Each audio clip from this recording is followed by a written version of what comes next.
इंद्रायणी पूल दुर्घटनेबाबत राऊत यांच्या आरोपांना उत्तर देणं उचित समजत नाही असं भाजपचे कार्यकारी प्रदेशाध्यक्ष रवींद्र चव्हाण यांनी म्हटलेलं आहे। पुलासाठी बजेटमध्ये मी 8 कोटींची तरतूद केली। राऊतांनी बजेट वाचणं शिकावं असं रवींद्र चव्हाण यांनी म्हटलं। इंद्रायणी नदीवरील कामात दिरंगाई करणाऱ्यांवर कारवाई करणार असं देखील चव्हाणांनी यावेळी स्पष्ट केलं। दरम्यान 8 कोटींच्या पुलाच्या कामासाठी रवींद्र चव्हाणांकडून 80,000 उल्लेख असलेल्या पत्रावर सही केली गेली असा आरोप संजय राऊत यांनी आता केलाय। इंद्रायणी नदीवर जोड रस्त्यासह मोठ्या पुलाचे बांधकाम करणे, तालुका मावळ जिल्हा पुणे अशा कामाला मंजुरी दिली।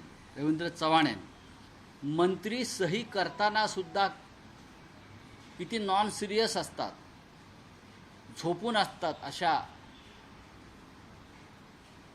8 कोटीचं काम आहे असं मी ऐकलं, पण पत्रावर सही आहे 80,000।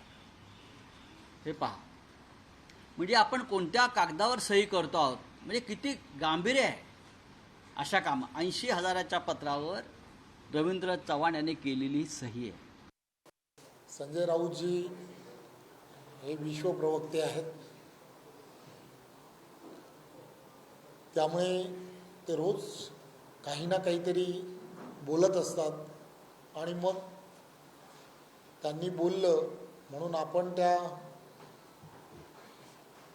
विषयाबद्दल त्याचं उत्तर देत राहिलो तर त्यांनी विचारलेल्या प्रश्नांची आपण उत्तरं देतो आहोत, म्हणून ते रोज काही ना काहीतरी वेगवेगळ्या पद्धतीने बोलत राहतील।